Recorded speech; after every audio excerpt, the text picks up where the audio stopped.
ओम शांति। आज 3 सितंबर 2023। आज की अव्यक्त मुरली में बाबा हम बच्चों को बहुत स्पष्टता के साथ, गहराई के साथ बहुत सारी बातें सिखा रहे हैं। आज बाबा हमें गुण सिखाते हैं पर उपकारी बनने का। पर उपकारी बनना अर्थात दूसरों के सहयोगी बनना, समय पर मदद करना। जब हम दूसरों को मददगार बनते हैं समय पर, तो दुआओं के पात्र बन जाते हैं। जो भी मदद हम करते हैं ना, वो निस्वार्थ मदद हो। पर उपकार हम तब कर सकते हैं। परोपकारी बनने के लिए ना हमें 3 पर काटने हैं, तब हम पर उपकारी बन सकते हैं।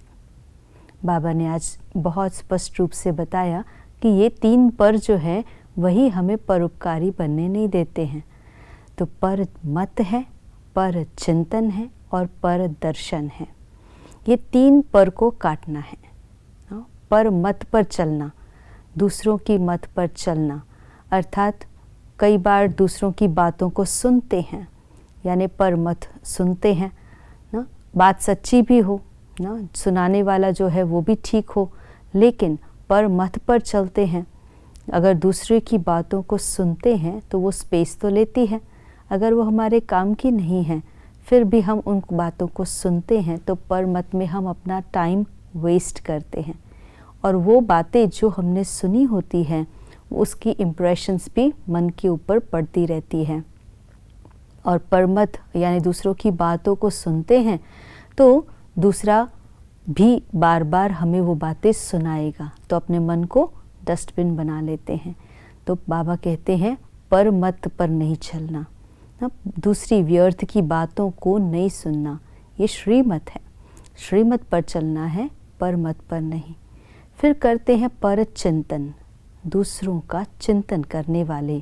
पर चिंतन करने वाले जो हैं वो अपनी गलती कभी भी स्वीकार नहीं करते हैं।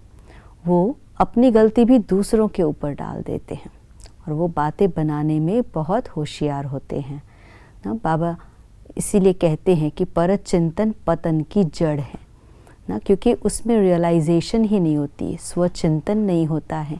स्वचिंतन नहीं है तो परिवर्तन भी नहीं होता है।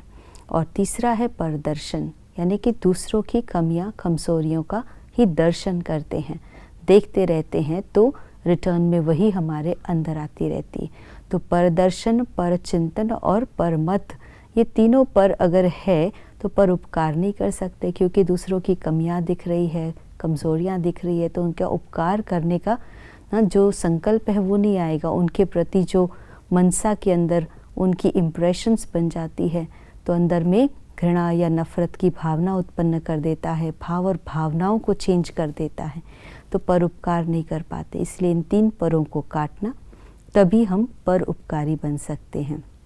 तो परोपकारी बनने के लिए आज जो बाबा ने फॉर्मूला बताया, विधि बताई है, उसे प्रयोग में लाएं और परोपकारी बने। आज के दिवस की यही शुभकामना। ओम शांति।